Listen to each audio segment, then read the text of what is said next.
Stand by to launch FanStream Sports. 3, 2, 1. Let's start. Hello, sports fans. Welcome to FanStream Sports. Nothing but pure sports. This is the JP Show. JP, it is so good to hear you back on the air. Stand by now. Here's JP. Good morning and welcome to a Tuesday edition of the JP Peterson Show, coming to you live from the Kingmakers studio. We're back in studio this morning. My man IndyCar Tim coming to us from our FanStream Sports Dallas affiliate. There you are. Yeah, as you travel the world to our Columbus affiliate. We are now 3 affiliates strong, 3 affiliates in the top 35 markets, if you will. The number 4 market in Dallas, the number 11 market here in Tampa Bay, and the number 35 market. And although we're calling it FanStream Sports Ohio, correct? Is that what we're covering the entire Ohio Valley? Oh, it's a valley, is it? Okay. On into Pennsylvania, they'll cover your Eagles and your Steelers, as well as Fighting Irish, kind of all across the north up there in that Ohio Valley area. Fantastic. We soon to conquer the entire world. A huge get for FanStream Sports. We got the JP Peterson of Columbus. Who's that? The great Tim May, who has covered Ohio State sports for darn near 40 years, that went into retirement. He's a sports writer, broadcaster up there. He came in to check out the studio Thursday as we were setting it up, and he said, "You know what? Can I do a show from here tomorrow?" And brought his buddy Clay Hall, who is a longtime sports director of several TV stations up there.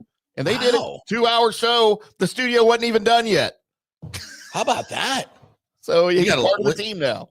Awesome. That's awesome. We got great news coming here. We're building out more podcasts of relevance in the Tampa Bay area that will be done right here in this podcast studio, the Kingmakers podcast studio.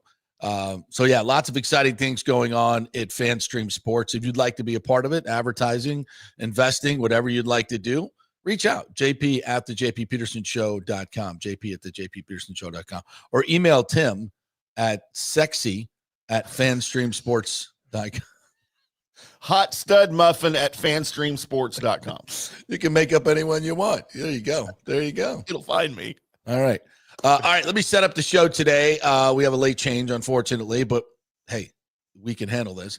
John Franzone is going to join us here in just a couple minutes. He is the Senior Vice President of Game Presentation and Production at the Tampa Bay Lightning. He is the man that leads the crew that just secured the Stanley, which is the Stanley Cup of game presentation in the NHL that we so richly deserve. So we're going to talk about that. The new changes coming to Benchmark International Arena. We should say that with like an echo. Weird. Benchmark International Arena. Getting used to saying that. Did we get in too late to throw in FanStream Sports Arena in the hat there? We get in too late for that. Too late. A few bucks short. Just a few dollars short. We were in the final. We were a finalist, I'm sure. We'll find out from John Franzone. But no, we weren't able to do that. So, damn it. Next time.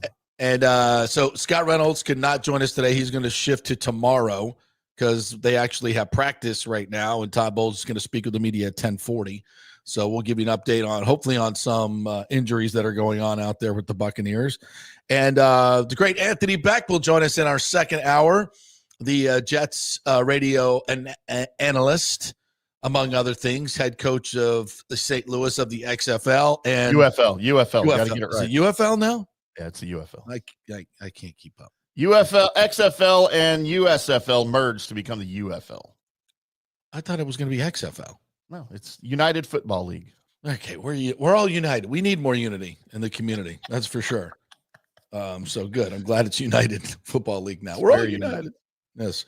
And but he's most famously known as Rocco's dad now. He's just Rocco's dad. As we kick off Farmageddon, coming up this Farmageddon in Dublin. How's that work? Yikes. Iowa State versus Kansas State coming up on Saturday, week 0. Cannot wait. College football is here. All right. So there's your show. And then since Scott's not going to join us, myself and Tim will be taking the Bucs segment at 10:30 and telling you what the final roster is going to look like. How about that? How about that? And you know what? Will Chris Godwin make the final roster? Stay tuned and find out. I don't think he's good enough. I don't think he's good. He needs to work on some things. I think he's washed.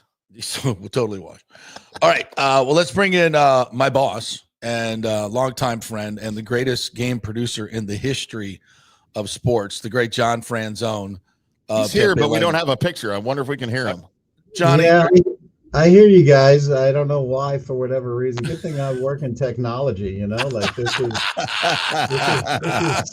is semi dead air right here, you know. Well, you've never looked better, John. I can tell you that.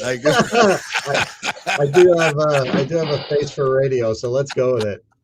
Whatever. We'll use their imaginations. We do audio interviews all the time, but we'll take the run with it. black screen off of Tim, please. Hit the Google sphere. There we Hit go. the Google sphere, and you can try it. I don't know. Yeah. I don't know what happened here. It's but all that's good. All good. Just getting your voice is all we really need here, my friend. So it's all good. Thank you very much for joining us, and congratulations on the Stanley. Which for those of you who did, I have the trophy right here. I was going to show it off, hold it over my head, drink out of it, and use your imagination. Don't worry. Bobby the Chief Taylor knows how to work this technology. He can come on my show and have audio and video, man. But you can't. I tried restarting the computer. I don't know, something screwy here with this camera. If I can get that's it working outstanding. Here, but Chief will always have that on you. And everything, man. I don't know what to tell you. Just turn the camera on. What can I say? All right. So tell us what the Stanley, what that's all about. And I know we've been second to Las Vegas a couple of years, but we finally broke through. I think it must have been my Ron Burgundy impression that put us over the top this year, right?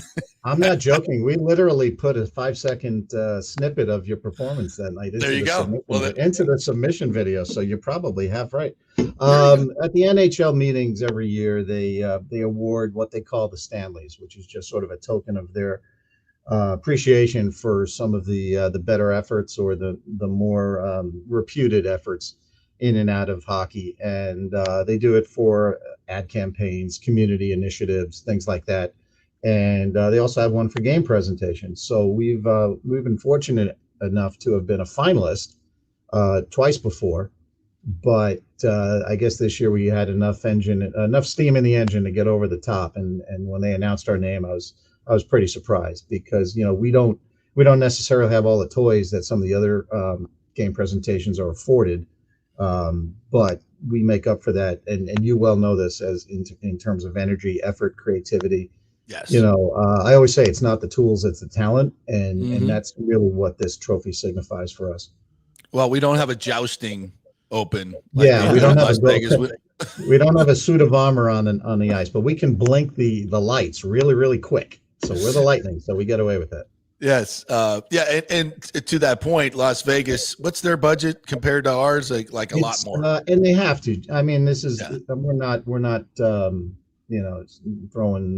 throwing eggs here. Like, they have to have a budget because there's an Elvis impersonator on every street corner in Vegas. Exactly. So, there's a higher bar, right? Like, they have to be over the top. They have to be grand and a little bit out of the box because they have to stand out in that market. Yeah, so it's not a slam on them. They do an amazing job, and we just want to be in their conversation, frankly, a lot when it comes to this.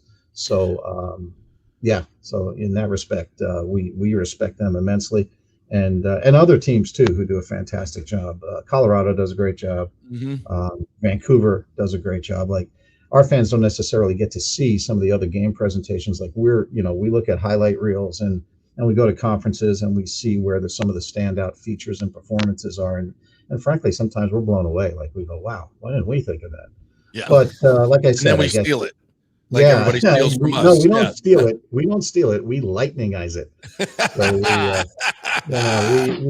we take inspiration from a good idea, sure. and it is the sincerest form of flattery when you ape somebody's idea and make it your own. I mean, that's capitalism right there. So that's how we do it. Yeah. So take us a little behind the scenes. Like, I know you've done this probably a gazillion times, but for our listeners and some that are new, like, what goes into a game presentation? I mean, I bring people in the studio, do the backstage tour, and I show them the script, and they're like, oh my God, Like this, there's a lot of work that goes into this. I'm like, yeah, the script is what, I don't know, 30 pages long. It's an amazing effort by everybody's part. And it's not one. I mean, I'm the department head, but I am by no means the mover and shaker in the respect of like putting the show together. We have so many contributors. We have first of all, our game producer, Stephen Fry, who came up through our ranks. JP, as you know, is a volunteer. Now he's calling the show when bowl. He writes the script. He meets with all our partnership people. He sort of organizes the entire season's worth of game features and everything that interrupts the game, from the TV timeouts right up through the intermissions, the pregame, the intros. Last night we were here till 12:15 with Blue Crew auditions. The kids who shoot the T-shirts and welcome fans on the plaza and carry the flags and skate with the kid pregame. So that right there tells you just, it's not Herculean, but it's close enough of just the time and energy that we expend on the show. And then there's Felicia, who directs the games, in the control room there where you roost and call the intermissions. She's a rock star. And she also handles all the other events in the building. For example, we have an event today with CDW. Tomorrow we have Scripps. They have a business meeting here. So it's not just Lightning Hockey that we attend to. And then on the video side, we have Gabe Marte and his team, who do just amazing feature work videos. Now with unbelievable. Not just the features we run in bowl, which are fun and make us laugh and sort of burp the bubble a little bit, and remind us we're being entertained. It's not life and death. But also the long form features that they produce for YouTube, Recharge and Bolt's Beginnings and New and Blue, all these long form shows. Insanely good. And they've won, they've racked up a number of Emmy Awards as well for their efforts. So, we're blessed to have a great team here. And, my job here is really to be a rudder, let these kids shine. They're not kids anymore. They've all grown within our system over the last 12 to 14 seasons in that respect of coming on board, showing me that they can be trusted, and now the reins are in their hands. So it's really cool. John Franzone, Senior Vice President of Lightning Game Presentation, my boss, joining us here as we celebrate the Stanley, won by the entire crew. And, I've worked with a lot of great teams, in NBC Sports, done national stuff, Fox Sports here locally, incredible teams all, but I've never worked with a group like this, a supremely talented, supremely dedicated too. People really freaking care about what happens. And when it doesn't go well, we take it very, very seriously. John has the velvet hammer, as I call it. And we, and we love that. And nobody has a problem with it because we all want to be the best. We all want to be the best and do the best. That's our goal every year, right? Like you come to the preseason meetings and you hear the overtures, and it's easy to set your bar really high. But when you actually execute on it, it's really just icing on the cake, to be recognized by your peers in the industry. And not just last year, but over time, JP, like you've seen me bring in representatives from other teams and other sports into the control room, just sort of take in what we do, because the word's on the street, which is great. It also puts a lot of pressure on us too, because you know this business. You're as good as your life. You're as good as your next movie. So we sort of use it as a bar, and we keep trying to hold ourselves to that standard. And it's almost a responsibility, because when you balance what we do in game with a game presentation, or even out of the game with our productions, at the end of the day, that logo, it means something. Maybe 15 years ago it didn't mean something. 15 years later, after Mr. Vinnick and our ownership group and our CEO, Steve Griggs, and everybody, all our senior leadership have put their sweat equity into building this brand into being an iconic brand, number one. Yep. And then two, a brand that has invested substantially in the community. Mm-hmm. And then a brand that has also stood for excellence on the playing surface. And then the investment in the actual facilities. The building's 30 something years old, but at times it looks brand new. Yeah. So it's hard not to measure. It's hard not to respect all that and then have your effort measure up to it. And I think everybody on our crew, including you and Greg Wolf and everybody else who's a front-facing talent, gets that and respects that and puts that to work when they walk through our doors. Absolutely. But you guys make it so easy. John Franzone, SVP of a Lightning Game presentation, joining us here. Speaking of the building, we just announced new upgrades to the building. The county, I think, and the ownership group putting in some 30-50 million, not exactly sure what it is. What's going to be new besides Benchmark International Arena? And how many times do I have to say that? That's the first thing you're going to have to do. I want you to look in the mirror every day for the next 30 days and say, welcome to Benchmark International Arena. Because, we have habits, 10 years of habits behind us. Already working on it. Yeah, I told the same thing to Paul Porter. Get it right. There'll be some new things, specifically community effort. Again, it's always at the forefront of what we do. So there'll be a big community effort with Benchmark International. You should see some new entitlement areas in the building that'll bear their name. Clearly, the signage on the outside of the building will bear their name. It's been at least from my perspective, outside looking in on the, because I'm not a money guy, we're showmen, right? So, but dealing with these folks has been nothing but a pleasure, and look forward to a great relationships with them. Will we see any new? I know we talked about this last year a little bit. Are there going to be any new premium areas or any aesthetical changes? There will definitely be improvements in a couple of areas. I can't divulge them at this point, but fans should notice improvements in a variety of different aspects of the business, from concessions to what we'll call comfort zones. But there's also improvements behind the scenes, JP, that a lot of people don't see. The infrastructure. I did mention earlier, this building is 30-something years old, and that comes with a cost, from the HVAC to the wiring to the Wi-Fi ability in the building, and all the other infrastructure. The pipes are 30 years old. When the pipes are 30 years old in your house, you start to make sure you have them looked at. And we're doing a great job behind the scenes of making sure this building is maintained to the highest level. I just got a super chat here from Jimmy J. Voyager. Just says, is there anything new that we can anticipate coming from the game presentation or arena presentation? Yeah, I would say you're going to see a bunch of new player features. I would say you're going to see clearly some new efforts in the On Ice Open. I can't tell you we're going to install 2 more Tesla coils. That is just not. But two is more than enough to 2 is more than enough to interfere with our intercoms, keyboards, and other electronic devices. No, they're great. They're mesmerizing, but I'm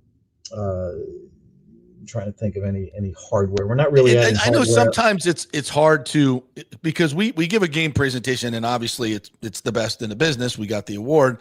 So you don't want to monkey with it too much, right? I mean, there's a fine line between, we want to give you some new stuff, but we want to make sure that, because if you go to a game and some of these age-old features aren't there, I think a lot of fans are like, sure, it's tradition, we do a lot of things like that.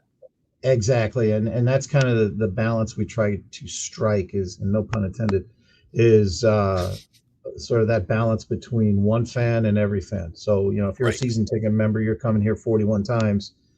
We try to mix it up as much as possible so that it's not the same game. But to your point, if you're coming for the first and maybe the only time in your life, we want to make sure you get as much of an exceptional experience as possible. So that there's a sign in my office that says "Make a Memory," and at the core of what we do is that's what I look at every day to sort of frame what we do, and more so why we do it, so that we never lose the perspective of how to strike that balance between, a rinse and repeat versus something completely new. And this as well, because we've asked you to participate in our theme nights, where we go off the rails a little bit, and allow us to sort of step outside of our blue and white sandbox, so to speak, and have some fun with a pirate, the Gasparilla theme, or a Halloween theme, or a holiday theme. So in that respect, we're able to mix it up to a fair degree. Our theme nights are really well done. I don't think we'll ever have to change my Halloween costume from now on, though, because I think the Ron Burgundy will have to become a fixture. Although I'll have to give you your supporting cast behind you, including Brick Tamron in the background on the weather. I think we could definitely jack it up a little bit. I'm for that. I might play the whammy guy if you let me. Yes. No whammies. Let's definitely work on that. Yeah, bigger and better. Absolutely. Right. John Hill just chimed in and said JP loves to wear the elf hat. Well, I'll take you behind the scenes. This year they gave me the elf hat to wear again, and I had to politely decline this year for a couple of reasons that will have to go unspoken. But every now and then, you know what I always say, JP, no don't cost nothing. So we put it in front of you. If you do it, great. If not, we'll adjust. I don't know if I've ever explained that to you, but that was just not a good night for the elf costume. It just was not going to happen. We'll just leave it. We'll just leave it at that. As long as it had nothing to do with the green spandex, we're okay. Well, that definitely would have made it worse. No question. Hey, before you go, I got to ask you about the outdoor game. First of all, am I working the outdoor game? Do we get to do our stuff over there? How does that even work? Yeah, nothing would. It's the NHL show, and that's what I thought. We have to respect it, and they have a sort of plot and plan that they carry from game to game, event to event. Would I love to have us all incorporated in it and show off in front of the whole world? Absolutely. But unfortunately, it's their event. Now, that being said, we will offer our video features, our employees, our crew, Paul Porter, Greg, Thunderbug, of course, I'm sure will be involved. So I'm sure there'll be a fair amount of extension of Lightning game night. Will they have Tesla coils? Probably not. Will they have an organ? Maybe. They're in the process now of developing that. We saw them at the league meetings. My basic line to them was, whatever you need us to do, we're on your side. So just let us know. Yeah, interesting. And for the fans, it's going to be half a Lightning presentation, half an NHL presentation. Basically. Yeah, I think that'll probably be it's our home game, but at the same time, it's a celebration of hockey. So, right. But the game does count, so hopefully the right balance is struck as you suggest, and we can sort of tip the scales in our favor a little bit, particularly in the third period. Any special presentations that we'll be doing to celebrate in advance the Lightning's participation in the Olympics? I think that game is set for February 6th. So much like we did a Four Nations send-off last year, as the boys hit the ice, I think this one will be a little bit more prolonged, maybe a 4 or 5 minute ceremony, because we're gonna have so many guys going, and the Olympics is just that extra step beyond. Even though Four Nations was friggin' amazing, the Olympics takes it to just that higher level. So it should be a pretty special night. And in that week, that's the same homestand where we have Stadium Series. So it'll be a heck of a week of hockey here in that window of time. But every game is worth coming to, right? So you never know what you're going to see. Anything else we should know about this season, boss, from an entertainment standpoint? Opening night, anything special? We are working feverishly. Like I said, we were here late last night, and that was just for the Blue Crew. And that was just to pick 10 people out of 200. That tells you how many, in the past we've had people here 60, 50. We were up to 200 last night. It was like a tsunami. And they were all great, and they made our job really hard. No, we're just going to be feverishly working nonstop for the next 8 weeks to make sure this plane takes off on October 9th. And we'll have a couple of warm-ups in the preseason, including that game in Orlando. And the Orlando crew didn't make it any easy on us because they have all new scoreboards, and it's going to look beautiful over there. But we got to gin up all the content for those scoreboards. Yeah. So we can't rinse and repeat there. So we have to. That's just another thing. We had the Benchmark International Arena announcement the other day. That took a good chunk of time. So we got a little catching up to do, but we'll get there. We always do. So yeah, we're going to be working. It's going to be a long haul here to get through that first week, October 11. I'll be very happy when we're saluting sticks on the night of October 11th.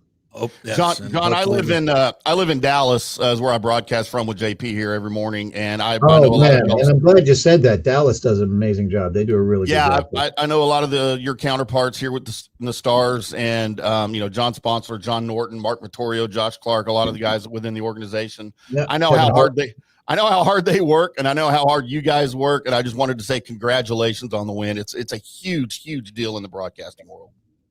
Yeah, I mean, we'll take it. We're not going to say no, right? Yeah. But because the competition is all top shelf, I said it at the podium. It's funny because I got to the podium, I asked the commissioner, I said, should I say something? And I said out loud that all 32 teams just do an amazing, almost underappreciated job, because they do. And you don't do this job because it's a job. You do it because you love it. You do it because you believe one fan is every fan. You do it because somehow in the warped end zone of your brain, you think that extra charge or that extra boom, boom clap is going to get you a goal. So it takes a certain kind of idiot to work in game presentation. But we do it because we love it. And because we think we can really, like I said, make a memory. Like that is first and foremost. And from 8 to 80, we don't discriminate. Nice. Think JP's frozen over there, but we appreciate it. He's frozen every night in the control room too. So until the lights come on, then he comes to life.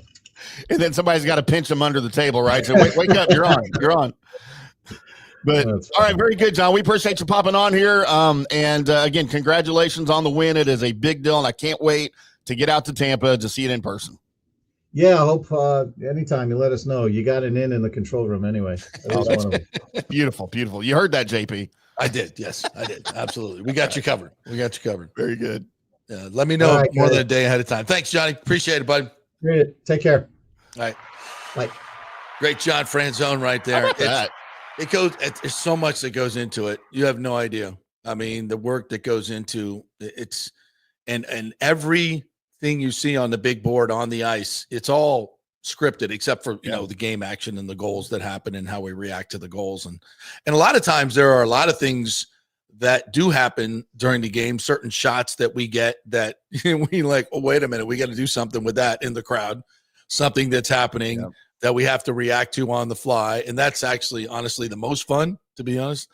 And the theme nights are tremendous. And so many people, not only Greg and I, the people that are front facing, as John said, but the fans get into it too.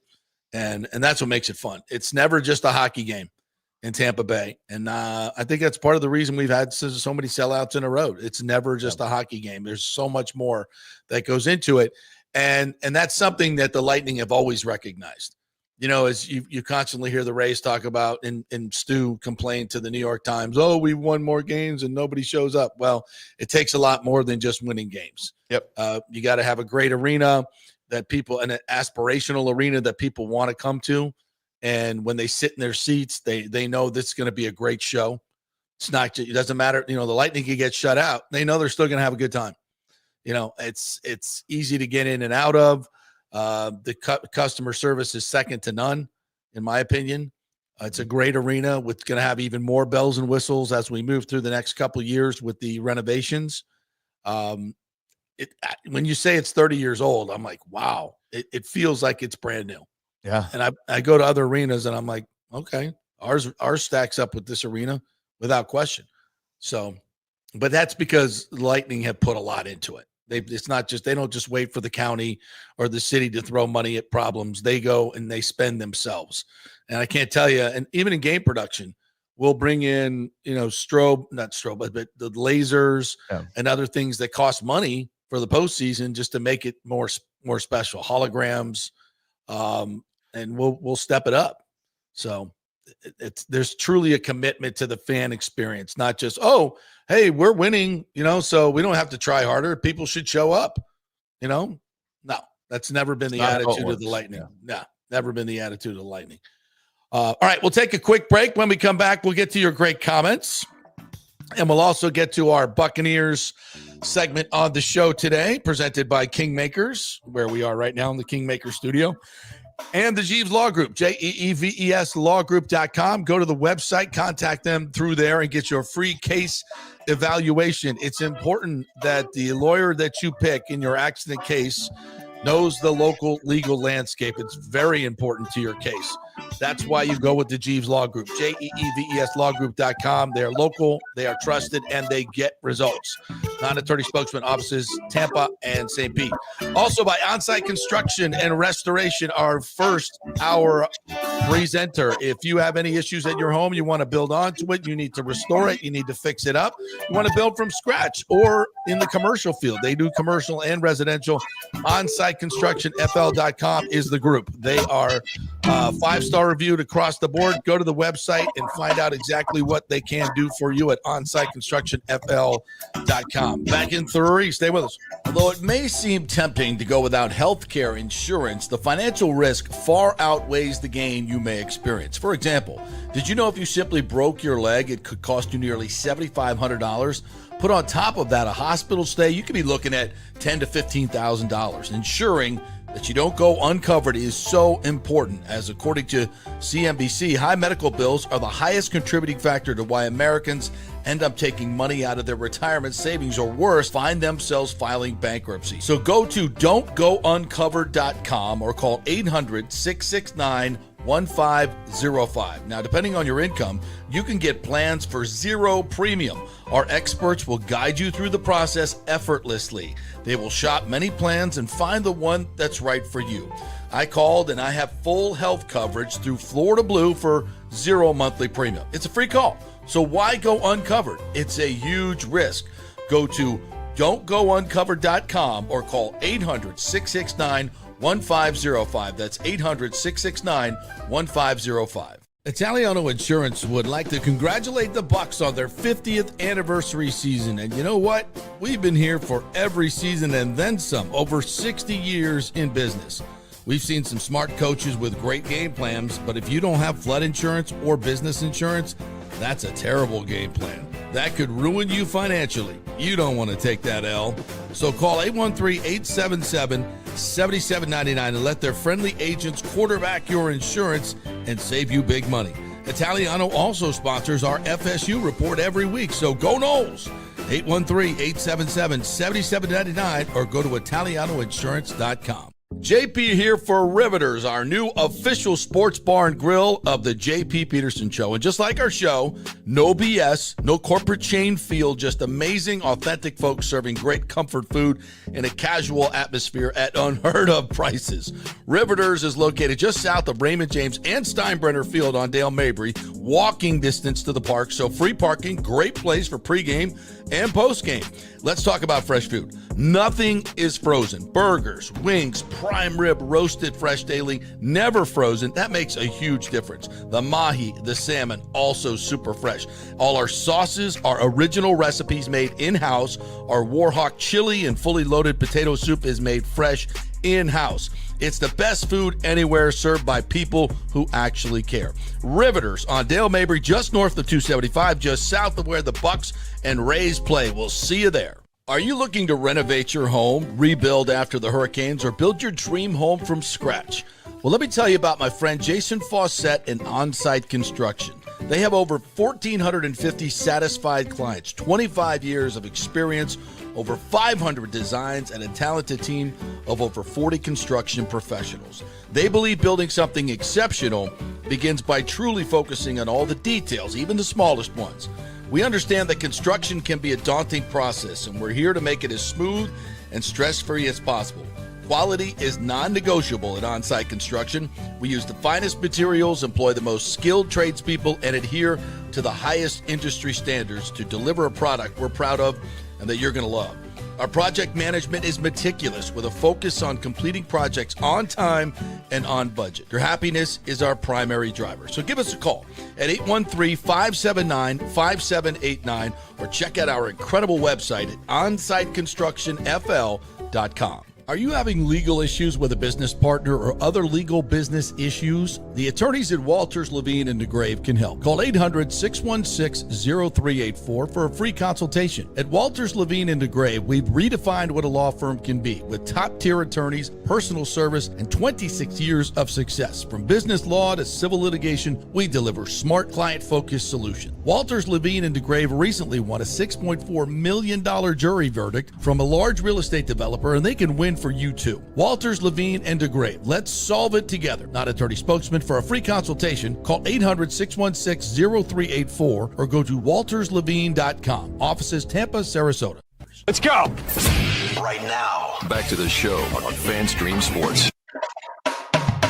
All right, welcome back to the JP Peterson Show, brought to you by Kingmakers. Our Kingmaker studio here. What is Kingmakers? Well, by day, it's a workplace for you. You can come in here and work. They've got special offices. They've got a really stylish conference room right out here. You can do your work here, hang out, got everything. We got a production studio right here that we make available to you, not just for audio and podcasts like this, but television production. You can make use of that. So if you're a young entrepreneur or have a business and you need a workspace in South Tampa, why not Kingmakers? It's a great private club. Go to kingmakerstampa.com and find out more about membership. And by night, it becomes kind of a sports-centric place to hang out with your buddies. We got a huge sports bar area with 15 different televisions. We got a golf simulator in here, all kinds of fun stuff. So go to kingmakerstampa.com and check it out and become part of our crew here. We got a great crew, a lot of great businessmen hang out here and work here. Great place to network. So go to kingmakerstampa.com and hang out. All right, to a couple notes coming in from Greg Auman, who was out at practice this morning. Back at practice, Trey Palmer and Cam Johnson, wide receivers, who will need to make a bit of a statement if they want to make this 53-man roster. It's going to be interesting to see the numbers at wide receiver. We'll talk about that in just a little bit. Jamel Dean and Benjamin Morrison also on the sideline. So Jamel Dean, not sure what he picked up on Saturday, except an L in a few situations. Did not play well, but he's not practicing today. And what has happened to him? I have never seen somebody look more clueless in a game in my entire life. Maybe butt hurt. I mean, maybe he's on the injured list. Butt hurt. I don't know. Listen, it's a preseason game. He's a veteran. You know, I'm not going to make too much of it. And, you know, sometimes I see things that happen in preseason as a blessing. Yeah. And I think this is one of them. You know, this is another one that just reminds Jamel Dean that, you know what, if you're not giving your 100% effort, this is what it's going to look like. And people are going to, because the fans have just about had enough of Jamel Dean. Oh, they lit him up, man. Yeah, as he should have been. So maybe this is a nice little kick in the ass that doesn't cost you something. You know, instead of the first game of the season, this happening, giving up a 43-yard play and then a touchdown and a PI, all in the same series. That's like the triple Lindy of cornerbacks right there. It happened in a preseason game where it doesn't count. So maybe, you know, the coaches crawled up that A and ripped him a new one, which is why he's butthurt today and not practicing. And that's a good thing because it's a lesson learned and it didn't cost you anything in terms of the regular season. Yeah. So I'm searching here because I know he can play. I know he's a good player. I know he can run. I know he's big. He's long. He can cover. He can do all those things.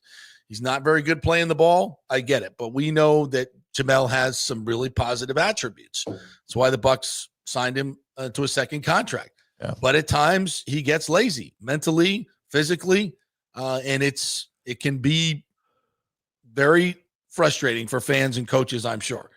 So maybe a nice little kick in the ass, and it doesn't cost us anything.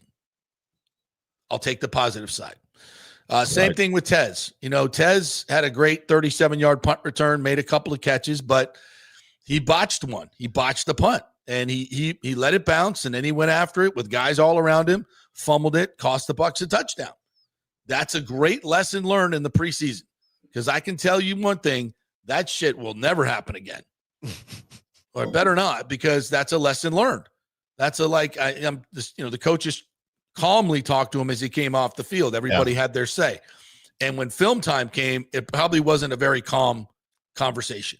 It was probably very pointed on, you want to F up your entire team and cost your entire team a game, work all week, work all season for an opportunity, and you do something like that and cost your team a game?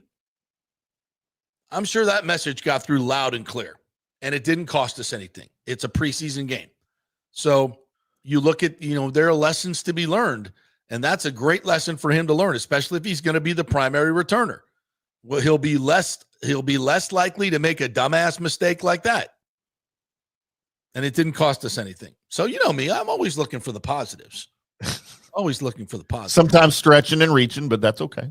That's right. If you have to do it, you do it. You got to stay positive, baby. Couple super chats from Jimmy J. Voyager. Thank you very much this morning. We talked about the other one for the Lightning. He also said, would a rebrand of the Rays come soon or wait until the new ballpark? That is a really good question, Jimmy J. I would think normally that comes with a new stadium with a lot of franchises. That's how they do that. And I wouldn't expect, certainly it's not going to be a rebrand. It might be a return to brand. Mm-hmm.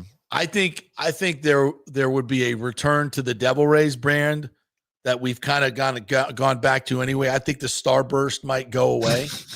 They got to keep the Starburst. Yeah. I hope we come up with some new City Connect jerseys and less emphasis on the skateboard crew that makes up such a huge part of the fan base. Never got that. Although Lonnie Wilkins is calling me out this morning. JP with the Volcom hat. He's going to go skateboard with Stu after the show at the pier where skateboards are banned. I just kind of like the hat, and I got it on sale. It's got some nice colors to it. Volcom. I'm not a skater as you. I used to be back in the day when skateboards first became a thing in the 70s. Yeah, I had skated in school back in the 80s. Oh sure, yeah. Oh yeah. I was a skater boy. She said, "See you later, boy." Yes, she did. Multiple times. Multiple times. So yeah, so I look at those as positive. Christian Isian has that oblique injury. He's not practicing today, so we're not sure exactly how much that's going to be. Tyke Smith not practicing today. But Winfield and Bryce Hall both back out there today. So Antoine Winfield, we were a little worried about his foot, so he's back out there today. That's good. Of course, we lost J.J. Roberts, very promising young corner for the season. So, yeah, injuries starting to mount, but we're starting to get some guys back. And for this week, it's really important for a lot of guys. None of the starters are going to play against Buffalo on Saturday night. By the way, their preseason, they got their ass handed to them by the Bears this last week. But clearly the Bills don't really care. But the safety competition, Todd Bowles said, is very important. Merriweather probably got the most experience, he says, because he was here last year, played in the last half of the season. Wisdom, being on the practice squad last year, actually played nickel in the second half because we were down all corners and did a heck of a job playing nickel, strong safety, and free safety from a knowledge standpoint. Shiloh, he talked about him, is very aggressive, very young, very hungry. He can make plays in the box. And we know he can run down and give us 100% on special teams. So this last week is going to be very important for those guys to show up. I don't expect Shiloh's going to make the 53, but we shall see. Now, there was an interesting question brought up, and I'll be honest with you, I don't know the answer to it. I'm trying to find it in terms of if you get put on the practice squad, can you refuse the practice squad? Yeah, Bantry. Good morning to you, Bantry. I haven't seen you in here, so welcome. Question: if a player's claimed off a practice squad, what are his options? Can he refuse? Well, I guess he could retire. Yeah, because you're under contract on the practice squad just like you are on the roster. So if you're traded, they're taking on that contract and they now own your rights. So you can't play for somebody else. It's just like a player on the regular squad getting traded and refusing to play. Go see Hassan Reddick. But they can't, like, say if we tried to put Sterling Shepard on the practice squad, some other team can come pluck him as long as they put him on the 53. And then he can't say, no, I don't want to play for you. I want to play for the Bucs. Can't do that. You've got to go. You're either going to play for them or you're not going to play. you have to retire. That's my guess. I'm not 100% sure of that, but that's my guess.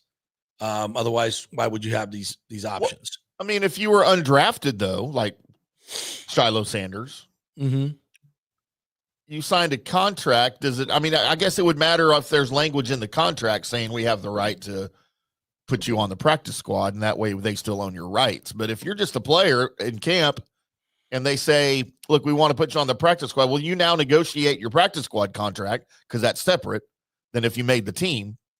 And if somebody offers you a better contract somewhere else, you're a free agent, right? Can't you go sign somewhere else and not go to the practice squad? I think it's a claim situation. I think like a waivers thing. It's a waivers thing. So someone can claim you if you go to a practice squad. Someone can claim you, but they have to put you on their 53-man roster. Right. So this is like, so teams can't stash a bunch of talent on the practice squad. They have to. So the point being is, if we try to put Sterling Shepard on that, because Scott said last week that obviously this is true, that if you're on the active roster as a vested veteran on the first day coming out of camp, then your salary is guaranteed for the whole season. So the Bucs might try to, move him or Tim or Teddy Bridgewater to the practice squad and try to slip them through there and then bring them and then elevate them for week one. But their contract wouldn't be guaranteed for the whole year. And it's a lot more money, and a lot more, but more money for vested veterans than rookies, first, second years. It's a sliding scale. So to me, that would be the Bucs trying to save some money in there. And I'm like, listen, they're not going to risk, especially with Godwin being down, which I think he will be for at least probably the first 4 weeks. Yeah. With Godwin being down and, Palmer and Cam Johnson not being out there, they start to get a little thin. And then Jalen McMillan, by the way, was wearing his neck brace at practice today. It's not great, but we've heard that he's been joking around. It's not serious, but he's still wearing a neck brace at practice. That's good news for Trey Palmer, for Raheem Jarrett, for Sterling Shepard, I guess. I mean, but the point is, why would you try to sneak Sterling Shepard through the practice squad when he may be your wide receiver 3? Exactly. If J-Mac's not healthy, then you're going with Evans, Abuka, and Sterling in the slot. Yeah. You're not going with Rock. You're not going with Ryan Miller. You're not going with Tez. You're going with Sterling Shepard. Not going with Palmer. No. The Becht loves Sterling Shepard. He likes him. He's comfortable throwing to him, going back to their college days, obviously. So Shepard's he's having a great camp, by the way. He's having a fantastic camp. I think is best I've seen him look. Much better than last year. So I think Shepard makes the 53 at this point, especially with J-Mac getting hurt. I don't think they'll risk trying to slip him through, because their other teams are watching Sterling Shepard, and they could see, and he's probably better than most number 4s and 5 and 6 on half the teams in the league. So I ain't going to monkey around with that. I'm putting him on a 53. And the same goes with Teddy Bridgewater, by the way. I'm not monkeying around with that, because, as I said yesterday, if you tried to sneak Kyle Trask to this practice squad, who's coming to get him? Nobody. Everybody's got Dallas might at this point. Yeah, you can find a Kyle Trask. You can't find a Teddy Bridgewater, especially the way he looked the other night and how quickly he's grasped this offense. And I've said this, Grizzard loves this guy. You can just tell. He has a lot more affinity for Teddy Bridgewater than, I shouldn't say that. I shouldn't say than Kyle Trask. I don't know that. The outward appearance is that he trusts Teddy more than he trusts Kyle Trask. Well, they had an existing relationship before he got here too. Yes. So that helps. Yeah. When you've been spent a whole year with a quarterback in a room, and of course Grizz did with Kyle Trask as well. But it's clear that obviously Teddy has the experience advantage in a big way. And I just don't think that they trust Kyle Trask to handle this job for any, maybe come in for a half or two, but if he had to go 3, 4, 5, 6 games, I think they would have trouble. And with Teddy, you know a little bit more about what you're going to get. And boy, his first game was pretty damn good. Pretty damn good. JP, a little bit of breaking news in the NFL as starting quarterbacks continue to be announced here a couple of weeks ahead of week one, as it appears the Anthony Richardson experiment in Indianapolis is over. Daniel Jones has been named the starting quarterback for week one. Is that a shock to you? No. Nope. I never liked him coming out of school, to be honest with you. Yeah. But to go look, and I've been making fun of this scenario. And, I cover the Browns. They've got the most screwed up quarterback situation in the league. Yeah. What's going on with that? But I said, how would you like to be a Colts fan right now when you've got Daniel Jones and Anthony Richardson vying for the starting quarterback job? Like, where's the hope there? At least in Cleveland, maybe Shadur's good. Maybe Dylan Gabriel's good. You know what Joe Flacco is? Joe Flacco already had success with you back in 2023 when he finished the season 4-1 after the 8 other quarterbacks got hurt and led you to an unlikely playoff loss. But, and then Kenny Pickett can't stay healthy. So they're just as screwed up there. And, Flacco's 40. He'll be 41 in January. He's not your long-term answer. So who's the number 2?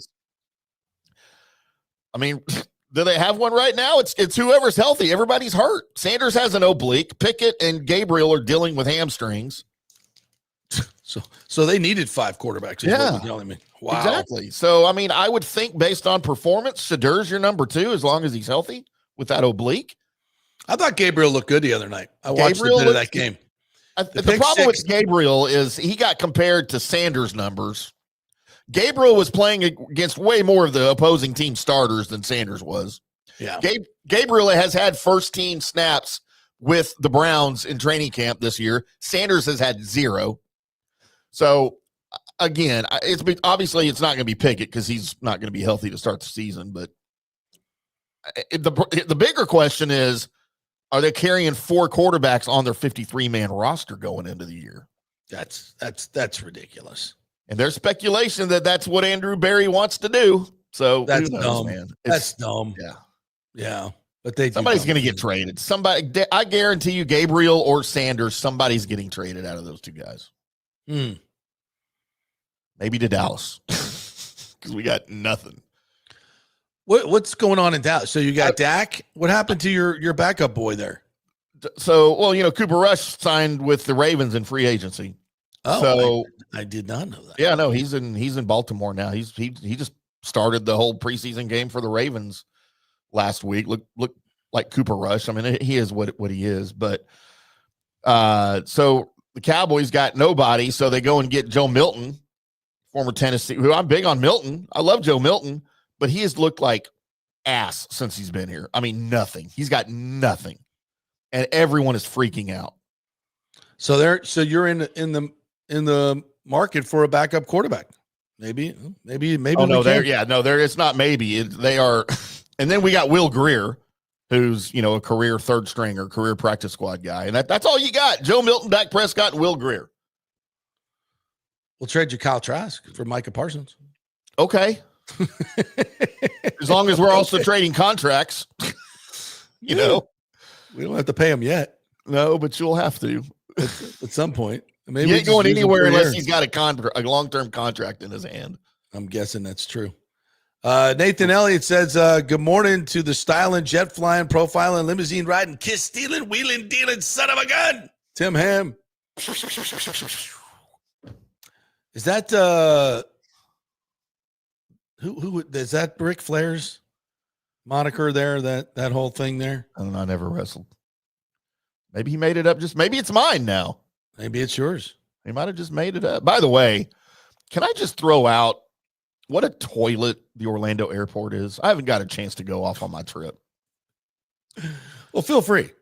So, look, I go, and I'm terrified of airports anyway. I hate airports with a passion, and I haven't been to the Orlando airport since like 1991. So I had to fly from Columbus on my way to Dallas through Orlando with a 5-hour layover. 5 hours of screaming kids ready for Disney or just coming from Disney. God, and their parents just had enough. So, look, I'm hoping I can find a bar somewhere and just plug in my computer, get some work done, plug in my phone, charge things, and drink and watch TV until I get to board my plane and fly home, right?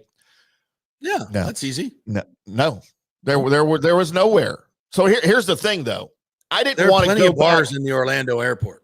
I did not want to go back to the main part of the airport where I had to come back through security to get back to because I was in the Frontier terminal. Yeah, so I stayed over there, right? And and then I look around. I'm like, oh my God, On the Border. I love On the Border. Yeah. So I walk in and I'm like, this is an airport. Surely every table's got a plug-in somewhere, or the bar's got them.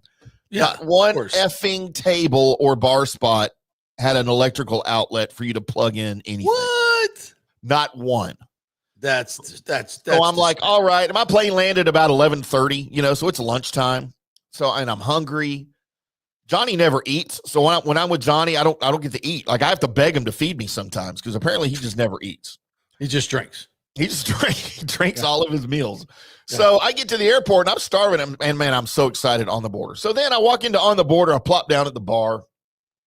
Beautiful young lady comes up to me.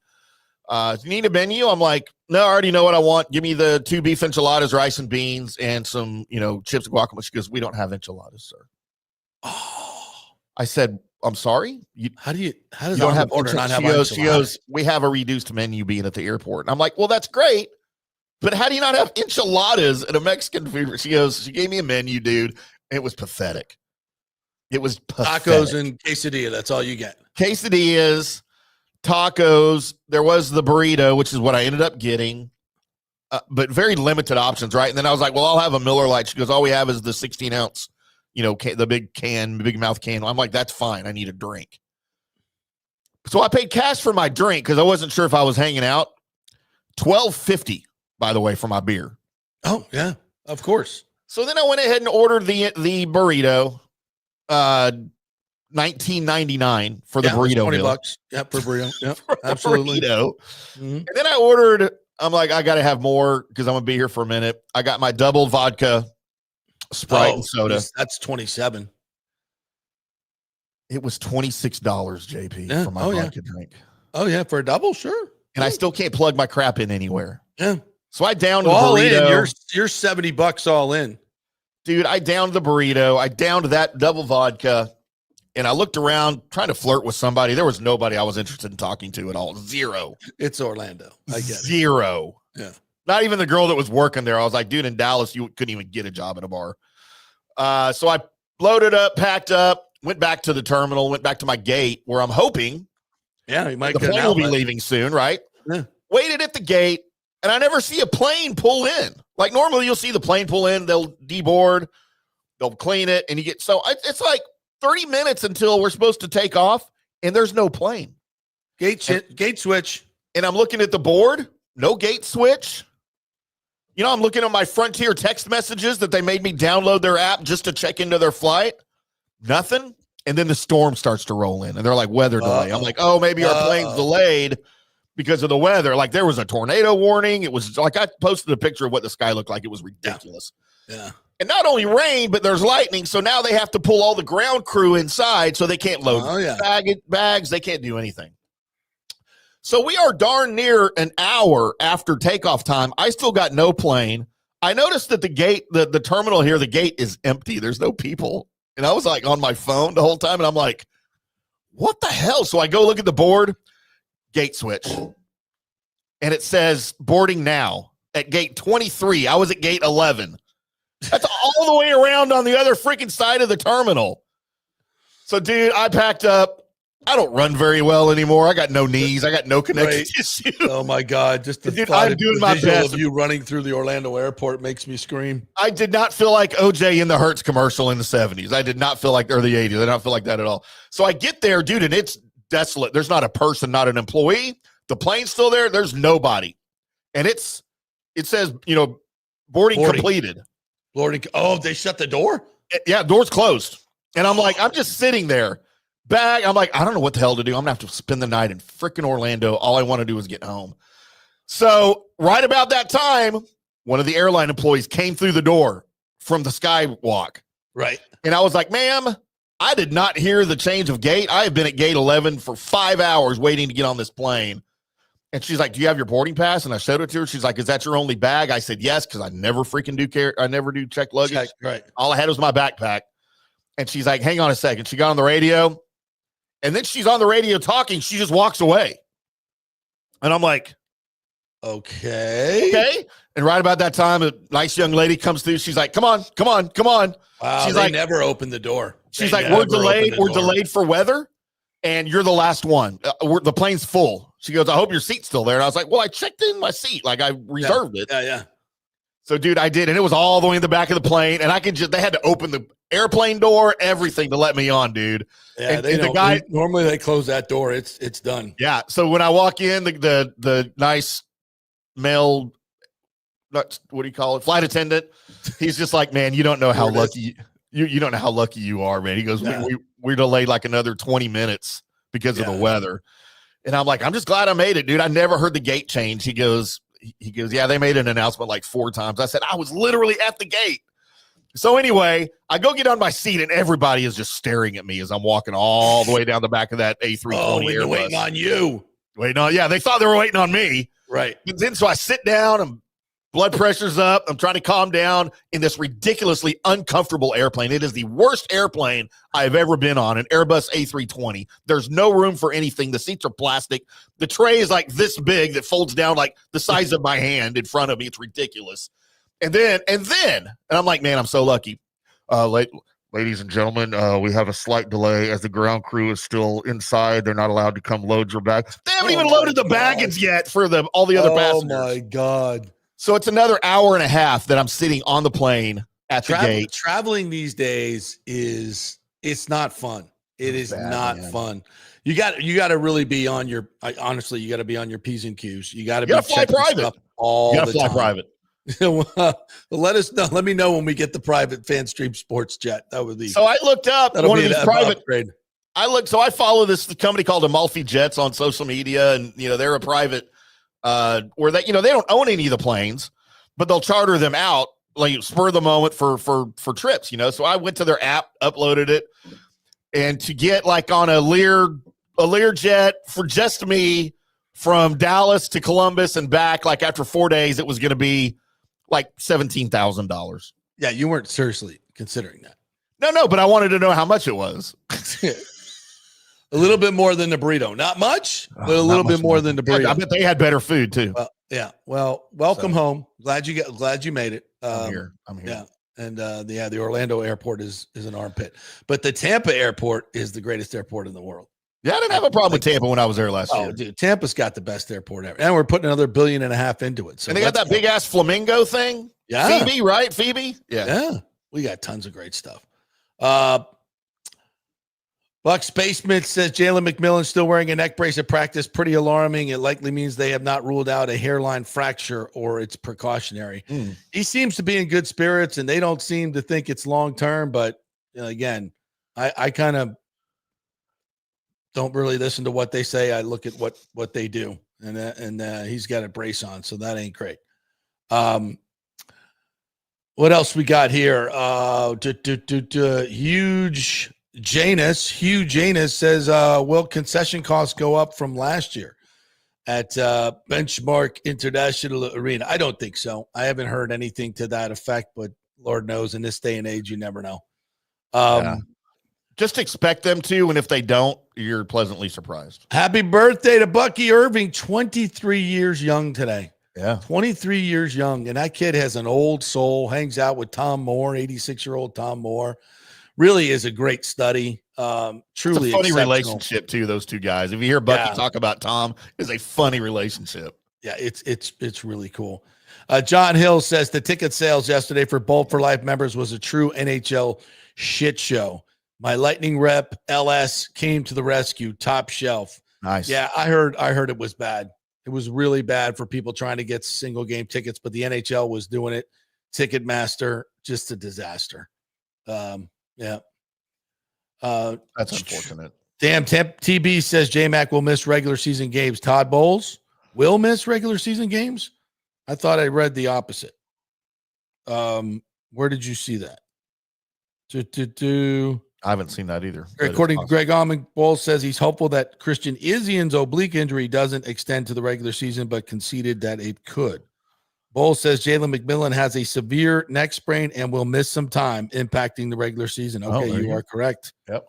A severe neck sprain. So there you go. No Godwin, no J-Mac. So opening day hopefully will be Ibuka. God, imagine if we didn't draft Ibuka. We'd be down to freaking Ryan Miller and Ted. Yeah, how genius. Look, and we all questioned it the night that it happened. I know you and I were texting, and I was like, there's got to be a plan here, but I don't see it yet, right? Because but that was before they, got the guys in the second and third round, and they went deep on defense later. But looking back now, after knowing what we know about Godwin, and now after the injury to J-Mac, how genius does that pick just look? Like, absolutely genius by Jason Light. Yes, it does.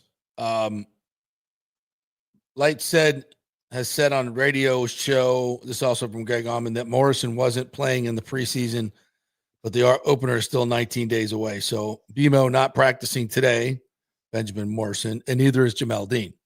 So yeah, there's a lot of injuries that are impacting this team. So they're going to go into week 1 at Atlanta with Mike Evans, Ibuka, and Shepard. I don't have a problem with that. I don't have a problem with that at all. But after that, it start getting thin. So yeah, if somebody goes down in that game, you might be in a little bit of trouble. Bubble wrap them bitches till regular season. Number 4. And don't forget, Tristan Wirfs is going to be out too. So you got some issues on the offensive line too still. Yeah. So it's going to be a challenge. These early games are going to be a challenge big time. Big time. And they got the home opener is going to be against the Jets. And the man that will be calling that for the New York Jets is going to join us next, Anthony Becht. So we'll find a little bit more about what's going on with him. The great Nathan Elliott says Jamel Dean knows he is on his way out and he is checking out. Why is he on the sideline? To avoid injury, trade bait. I asked him about that on the Bucs cruise, and he said, if it happens, it happens. Yep. What else is he going to say? Danny Boy Kane says, good morning, gentlemen. Sad day in the world. Tampa Bay prep sports with the passing of Tony Saladino yesterday. Yeah, Tony Saladino, one of the great coaches here, related to our other co-host, Nick Geddes, to the Saladino family. The Saladino baseball tournament is iconic here each and every year. So, yes, a big loss to the baseball world of Tampa Bay. Tony Saladino passing at the age of 79. Rolf Steinbauer, I haven't seen you in here. Nice. JP rocks. We love you, man. Thank you. Something else we were talking about after we talked to Anthony. Danny Boy Kane brought this up on Facebook or on Twitter, that if Steinbrenner Field is not available for next year and the Tropicana Field is not done, what happens then? Could the Rays play at the AAA Jumbo Shrimp ballpark in Jacksonville? One of the new co-owners, Ken Babby, who's evidently going to be a big part of running the baseball business operations of this, since he has experience with the Jumbo Shrimp and owns another minor league park. That park, by the way, seats about 12,000, 6,000 fixed seats, then bleachers and a berm. Great place. They just put about $30 million into it this past year. So it's got $34 million. Where was that? I read this. For the opening of the 2025 season, they did a $31.8 million upgrade for that stadium. They do an annual FSU Florida game there. Usually gets about 10,000 for that game. So yeah, capacity is 11,000. Center field 420, left field 321, right field 317. So could they play there? I mean, not much different than Steinbrenner Field, but I think obviously they'd rather keep the team in Tampa. But it's a thought. Yeah, it's a thought. But the first month, maybe you play there and then see when the Trop is ready. I just, the Trop thing is just, we got hurricane season coming in while they rebuild it. Seems like a poor decision. It had no choice. Well, there was a choice. There was a choice to do a settlement where they could have just demolished the Trop, not put any money into it. They're going to end up spending probably $75 million. Easy, yeah. for 3 years and no return on investment. You're not getting parking revenue. You're not getting concession revenue. You get no revenues from the Rays whatsoever. Now, do people come to St. Pete to watch baseball? Yes. Do they spend money in the restaurants? Yes. A lot of people, no.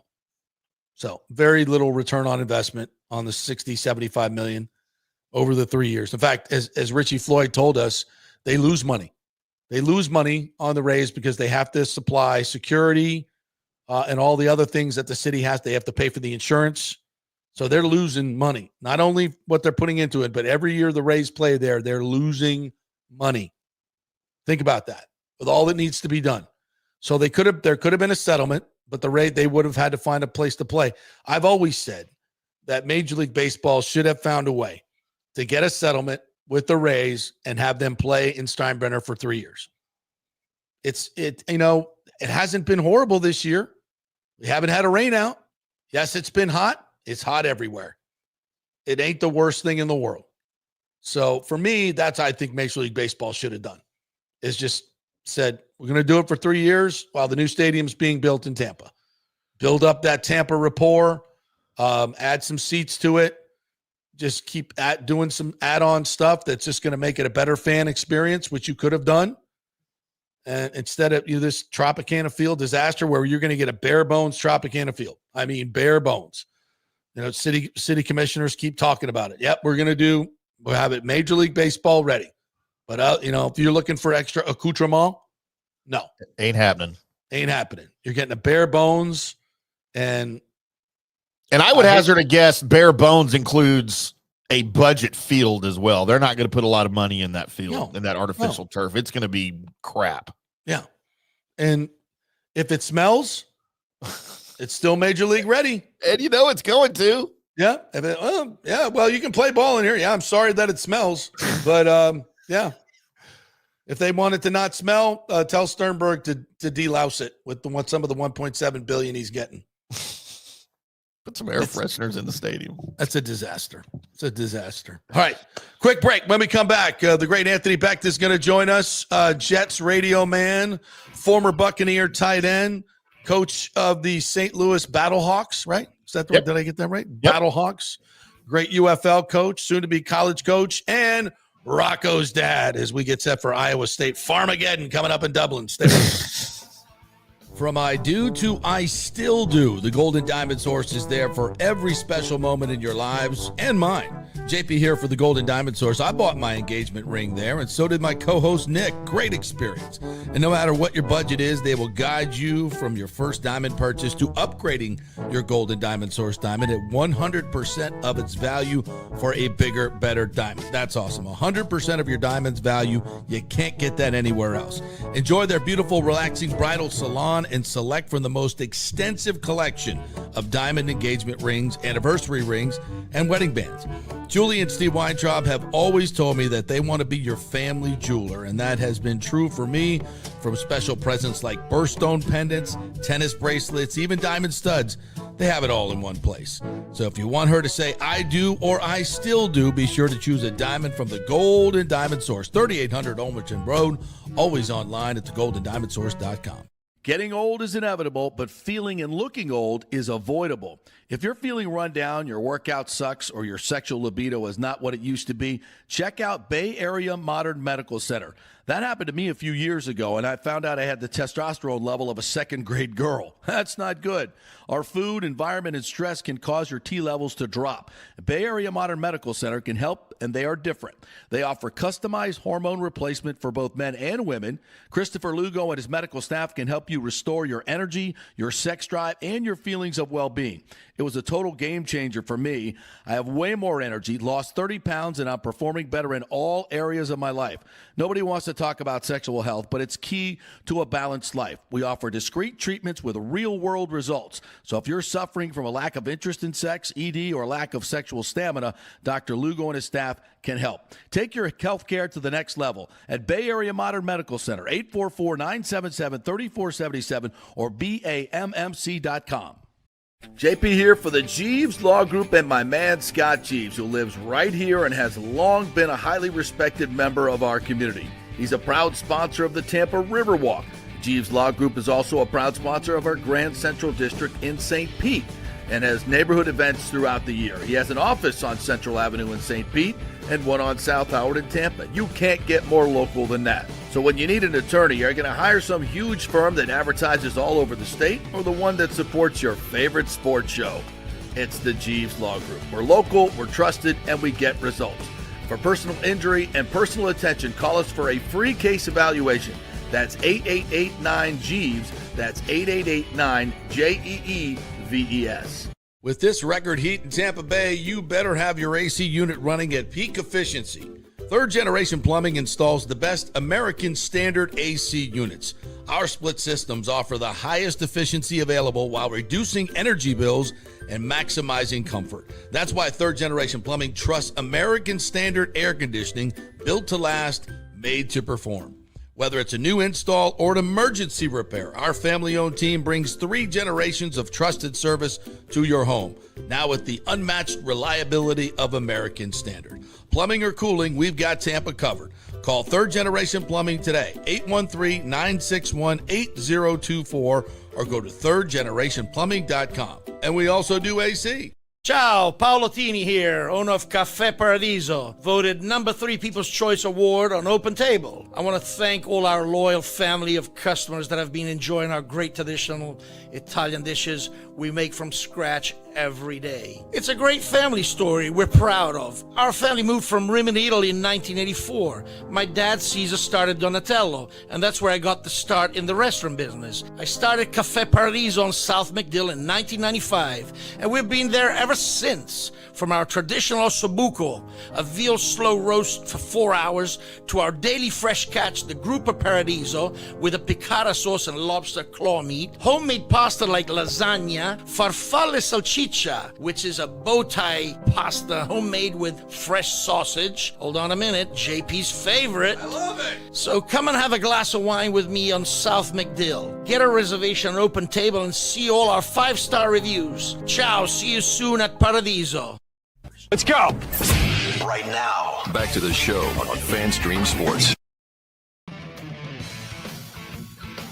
Show brought to you by Genesis of Tampa. We're going to have a nice little to-do coming up this weekend at Genesis of Tampa. I'll tell you more about it. 801 Bears Avenue. You can go by and see the Genesis G70 or the G80. Fabulous cars, and they have a great program where you bring it in for service. You don't even have to come in.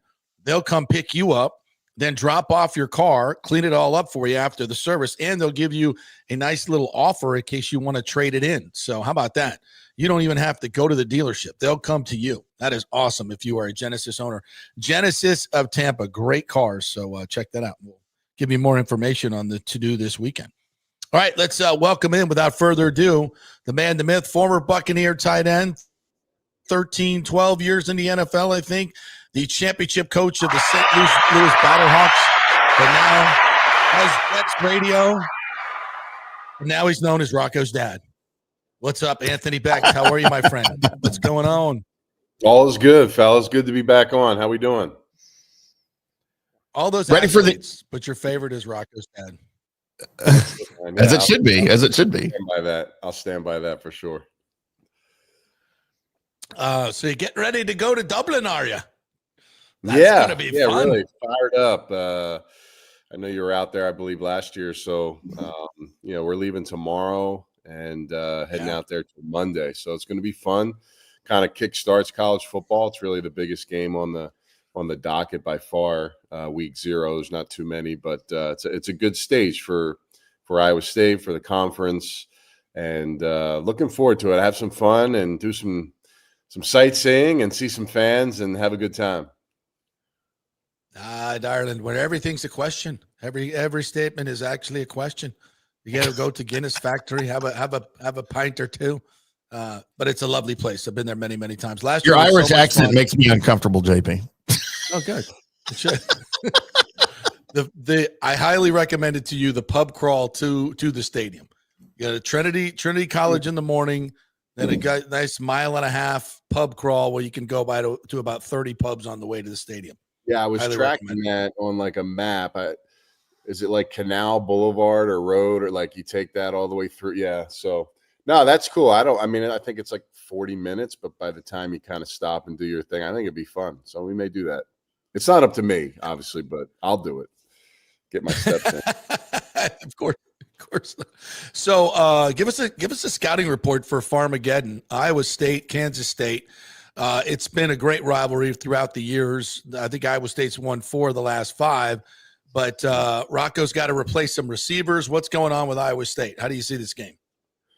Yeah, no, really excited about the season. Obviously, you're right. They do have some guys they have to replace, but just like anybody else, I mean, they've done a great job of recruiting, developing, and they went out in the portal and got 2 receivers as well. So, people forget that, they were playing their 10th, 11th, 12th linebacker all season last year. All those guys are healthy, they're back, and they have their depth healthy. So, really looking forward to the season. Both teams are good. It's a rivalry game. Like you said, 4 of the last 5. Kansas State's not real happy about that, I'm sure. And I think this does set the tone and the tempo for the season. And like I said earlier, it kind of, it's kind of a landmark game for the conference and both teams. So the winner of this game obviously will help from an eyeball standpoint, for whatever the rankings you want to go by or whatever that is. But it's a great opportunity to be a showcase game week 0. Yeah, I think it's the first time these two teams have been both ranked in the top 25 since the early 2000s. Iowa State, 21, Kansas State 17, depending on which poll you're looking at. But these are two teams that are going to be vying for the Big 12 championship. So, I mean, it's week 0, but this could decide who goes to the championship game. Very much so, right? Yeah, they're all critical. You're right. I mean, I think the best thing about the Big 12, it's very competitive. It's probably 8 teams deep, maybe more of the potential of who could come out of that one. So, I think there's always, you always have talk of SEC and the Big Ten, and clearly, I mean, obviously they've been kind of the strongholds for college football, really for the fan bases across the country. But I'd say this, the quarterback play in the Big 12 is legit, and they're pretty deep at that position. I would say they would lead all conferences and just overall top to bottom. So again, that's going to lead for some exciting games, some close finishes, and it'll be very competitive at the end of the year. So this season for Rocco, what's possible? I mean, you got the stage this weekend, which is going to be the only game on. And if you follow college football, you know about the great success of Rocco Becht, your son, Iowa State quarterback, for those who don't know. So what's possible this year, though? Because he's been so damn good, and this is his 3rd year as a starter. I mean, what are we thinking? No, I appreciate that. It's been incredible to sit back and watch his journey. I accomplished so much in my life and my career of football, and he's by far eclipsed me, at least collegiately, way past anything I've ever done or achieved. So, to sit back and watch his journey, watch his work, I got to spend 2 weeks in training camp with Iowa State, and just, be around the staff and in the meetings, and, didn't really mess with him too much, but just watching him from a distance, was really proud of just, the player he is. You just kind of watch how he goes about his business and prepares on a day-to-day basis, mind, body, and soul. It really just brought tears to my eyes, quite frankly, when I was kind of doing that. But listen, I just, what he said the last couple of weeks in their media and stuff is, they got a bad taste in their mouth. They didn't win a Big 12 championship. They want that. They want that opportunity to do that again. They were really close to getting that step into the playoff situation last year, and they can do it. They really can. And, people I think a lot of people across the country, the pundits, or whatever you want to call them, are hesitant because of the fact that they had 2 NFL receivers get drafted. But I think people forget is that, 2 years ago when Jalen Higgins came on the scene, nobody knew who he was, from Eastern Kentucky. And Jalen Noel was kind of under the wraps with Xavier Hutchinson and some other receivers. So, again, they do a great job of recruiting, and I've been able to watch a lot of their players. They brought in 2 really talented receivers, one from East Carolina, Chase Sowell. He was like a 4,700 guy, so he's got really good yak, and 6'4" kid, big kid. So like Jalen, he's a little taller than Higgins, and he's actually a little faster than Higgins. And then our local talent, who was originally recruited by Iowa State, but ended up going to UCF. Who transferred over was Xavier Townsend from Berkeley Prep. And him and Rocco have been close since Pee Wee days. I mean, they've been playing against each other since. Oh, I didn't know that. Cool. Yeah, since Luch Chiefs and West Chase, whatever that dominant team is. The West Chase Colts. Yeah. Yeah, the illegal recruiting, whatever you want to call it over there. I don't know what they do, but they win a lot of games. At least they do. Rocco was there. So anyway, they got some history, and and then they have some younger players. Dominic Overby is another receiver, very fast. Brett Eskergen is another guy, extremely a 10-3, 100 guy. So, I mean, their running backs, their offensive line's all back. It's exciting. I think just one game at a time. I think that what Matt has done there, Matt Campbell, is, he really has not crossed the border of becoming a transactional school. They still understand that they can be a transformational place, they can develop, and they've done that. And they've also bought into the fact, like, listen, if we have to replace pieces, it's important. Rocco has to have some talent around him. We're going to go find two guys, and that's what they did. So excited for him, man. And like I said, it's exciting. It's unnerving. I mean, he's done so much in 2 years. First time they've won 11 games, 10 games, in the history of the school. They've never won a Big 12 championship in 136 years or whatever that is of the school. So there's a lot there for him to accomplish. So, I'm excited for him, man. Let's get through this first one, win by one, and then and get out of there. They got them in Iowa early on. So, again, if they want to get on the scene, this is kind of the first 4 games is the way to do it. Well, Anthony Becht joining us here. We'll talk about the Jets here in a little bit, but just to kind of wrap this up, because I get this all the time when I talk about Rocco, is like, how the hell did he get out of Florida? Because Florida State's got Tommy Castellanos as their quarterback. I'm not excited about him. I mean, I would much rather have Rocco Becht. I mean, USF is Byron Brown, but let's just be honest, that's a lot of potential there that hasn't been realized. So how the hell did he get out of Florida? And it's a great story. And I said this yesterday, smart that he didn't leave Iowa State, because I'm sure you guys got tons of calls and lots of money thrown at you, but to stay in a place and develop certainly worked out for Brock Purdy. So the story of Rocco Becht, I think, is a great one on so many levels.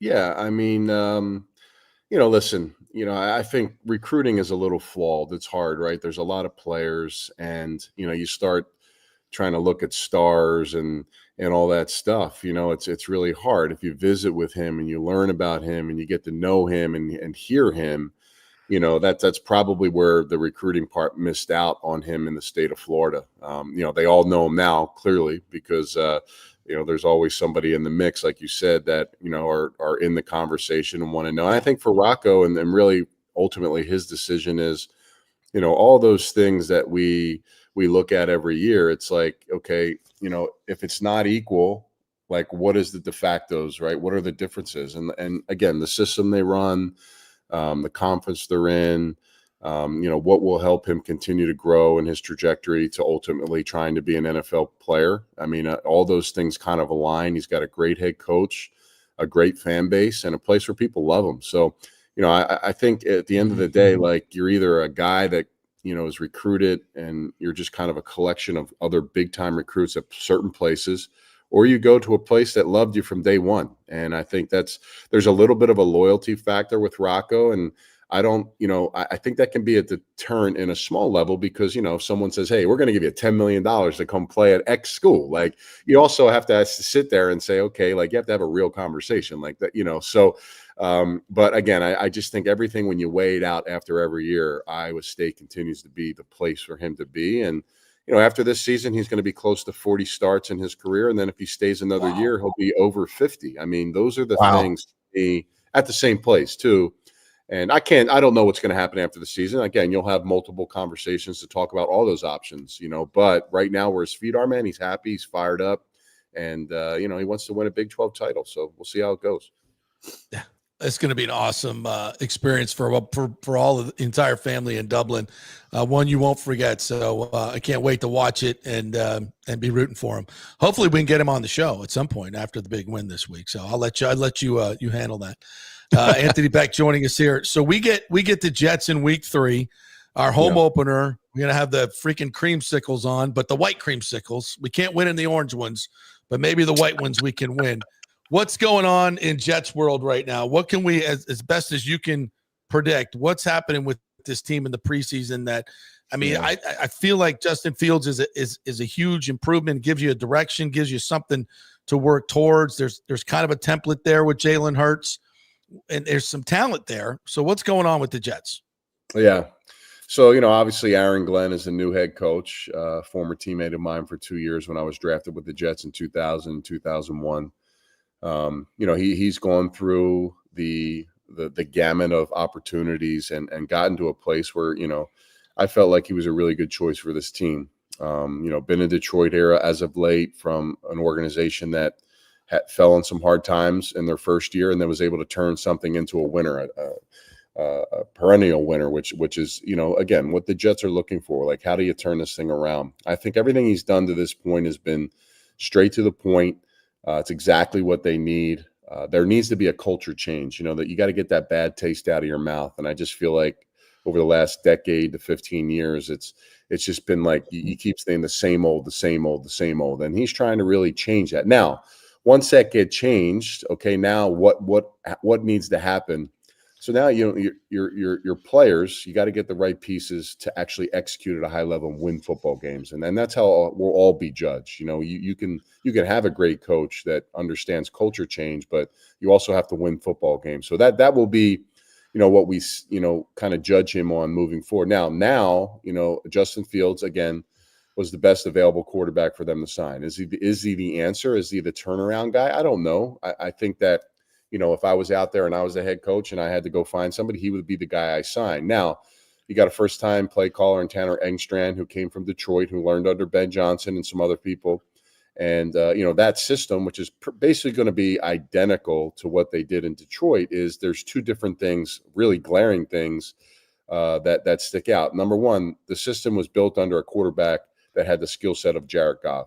That's not necessarily Justin Fields right now. So when you're a first-time play caller and you have to implement that style, you also have to take into account of what he's good and not good at, right? So how quickly can they develop him as a passer to be better? I think he's improved over the years. Is it a refined product? No. He has had his struggles, and it's been, again, up and down, I think, throughout training camp, but they feel good about the process. So, they have some new pieces, that really good offensive line that they're really happy about. They will play really good defense, so that'll be good. It's just going to be a matter of, okay, we know we got Garrett Wilson. What are the other weapons around him to get the ball to? And I think there's a collection of guys like Alan Lazard, again, hasn't really lived up to the hype yet. He's been banged up. He'll be there. Josh Reynolds, again, been kind of a piece for other teams. He's in his 9th year. Is he going to explode to have a huge season? I don't know. Mason Taylor, LSU tight end, really talented, probably mature around above his years. Is he going to be a guy they're going to force feed the ball? I don't know. I will know that they will run the football. And when you have a quarterback that can pull, it protects the edge of your defense or the defense you're going against. And they got Breece Hall and Braylon Allen, who are really, really good backs. I mean, they were like legit backs. It's how do you want to use them? How do you want to, kind of survey the land with them? So once you run for those yards, how does the play action pass and how does the passing game look? And that'll be the biggest question. We'll find out. And I won't learn or judge. It'll probably take me 5 games to really feel like what they're doing and can they get it done. But I think as a people that are Jet fans, they just want a competitive team in December, right? That's all. Like B500, the Bengals are around that. They're in the mix. Like if they can get to that point, I think a lot of fans will be happy versus the Aaron Rodgers debacle where they're thinking, AFC Championship, Super Bowl, and all those things. Anthony Becht is joining us here. We're talking college football. We're talking Jets. We have to talk about the UFL, Tim's favorite subject. Heck yeah. Tim, you want to jump in here and ask a question of Anthony, your favorite UFL coach? Well, yes, with all due respect to Bob Stoops, Anthony, you are my favorite UFL coach. I got a better winning percentage in the last 3 years than him. So you do. I mean, the Battlehawks have been good, man. I mean, hey, listen, you could do a study of, maybe the top college coaches of all time in their first 3 years. I think only Urban Meyer has a better record than me in his first 3 seasons as a coach. I don't know. You know what I mean? I'm just saying. So. Let's go. Don't let me bring out out for myself or any AD that's listening to your show. Right, exactly. Another friend of the program. Obviously, things did not end well last year with the loss in the conference finals to the Defenders. Turnovers plagued you guys. I think Max had a couple of fumbles. I don't remember a whole lot about it. I did watch it, though. I was with most of America watching the playoffs because we have football. That's not the NFL, by the way, and it's great. Any thoughts on moving forward the upcoming season? Is Max coming back? You guys going to have some of your usual suspects returning? Yeah, so we're kind of diving through our roster now and just kind of assessing, the available players. Obviously, when training camp is over in the NFL, we'll start building a little bit of a list, and we have to recruit those guys so they can sign with anybody. So that's always tricky.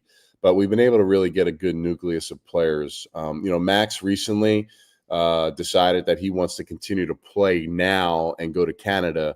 I really didn't understand, the thought process there. But again, that's something he wants to go. And I believe they're kind of like 8 or 9 games into the season already. So again, I think, for us, Manny Wilkins was our quarterback that started. We felt really good about him. We felt good about having Max. When Manny got hurt in week 4, that kind of changed a little bit of our offense as far as our passing ability. And I think Max did a great job every single week. He went 6-0. As a starter, and then we got into that conference championship game. I don't want to be known as the Buffalo Bills of the 90s here with the UFL because we have now lost 2 straight conference championship games, and again we were dealing with some injuries. And I'm not going to make an excuse. We did not play well, and that was the bottom line, like you mentioned. But we are 2 starting corners. Max didn't have his best day, and our 2 defensive tackles, our starting defensive tackles that are really talented, were out, and that was disappointing, But, DC Defenders were the hot team, and they ended up winning the championship. So, look, I think from a macro standpoint, going 8-2, it's our best record we've ever had in the regular season. Really proud of that. And we'll get over the hump. I think for me, I'm always learning. You're always trying to sit back and figure out, like, what do we have to do different, or what didn't we do? I just think, at the end of the day, we didn't play well in the championship game. And, there are subtle things in those moments. For me as a coach that's continuing to learn how to be a consistent winner, is how do you get over those humps? But I also understand, we got a lot of turnover in our league. It's tough to win in our league. It's an accomplishment to win every year and to get to those moments. So I just take it with a grain of salt. But obviously, I'm pissed off. I mean, I want that championship. I want it now because I am building something. I'm trying to prove something. And as much as I want it, I also know that I am building something in a positive direction for myself and our players. So again, the league's great. Mike Rapoli, I don't know if you know who that is in the landscape of the world. He's a new investor owner in our league. Started Vitamin Water, sold it off. Started Body Armor, sold that for $12 billion. So he's a legit dude with deep pockets, and he sees something in our league. And he's got a lot of energy. Looks like they're going to shake up some of our cities as far as where our current teams play.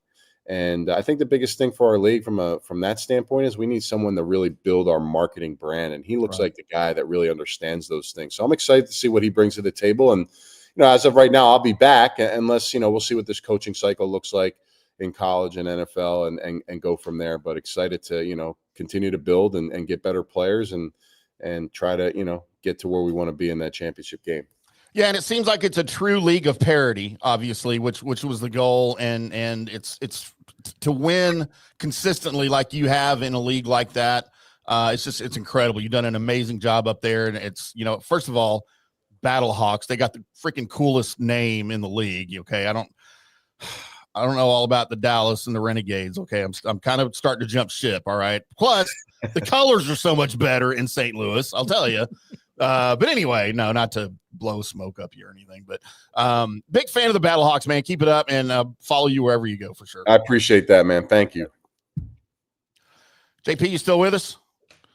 All right. So lastly, yeah, I'm still here. I know. We're going in and out a little bit on the Wi-Fi. No, I'm riveted to this conversation. I'm also looking up winning percentages, and unfortunately, in terms of friends of the show. Because Skip Holtz is also a big time friend of the show. Oh boy, he's got an 825 winning percentage. He does. Now, I don't know if he's out in the compared to your 733, which is freaking amazing as well. Skip's a newcomer though. Skip hadn't been there the whole time. He's a guy that has 40 years of coaching experience, and he's probably on the back end of his next opportunity. Where for me, right. What did he do when he first started coaching? That's probably more relevant to the conversation. Well, let's go back to UConn. First season, 4-7, 8-3, and well, right there. That 6. tells the tale, right? I have not had a losing season yet, so I don't even know what that is. I can't wait to skip this clip when you come on. I did a funny thing for one of my buddies, and I came up with random names just because I thought it was funny. Like Pop Warner, 66% in his first 3 years. Nick Saban, 62%. Urban Meyer, 77, legit dude. Bobby Bowden, 67% at West Virginia, not quite 73. Don Nealon, 48%. James Franklin, 61%. Dan Mullen, 55%. Bear Bryant, 75%. Just a couple clicks over me. Lou Holtz, 43%. So I'm just saying, like, these guys all have to start somewhere, and they build something. So, I mean, why couldn't they win early like me? I don't know. Maybe I get the sauce, but I got to keep doing it. It's hard, and I embrace it. I love it, and it's a great challenge. And again, man, the league is great. I have fun with it, and I'm at where my feet are, but I'm always like, okay, I know I want to be a college coach. I know I can do it at the highest level. It's just I need an AD to sit down with me and have a conversation. How close are you? You've had some conversations, right? For I had the initial Zoom stage with West Virginia. It was an hour Zoom, and again, I'm a touch, feel, see guy in person, right? I think that that helps the process. But I am doing some things.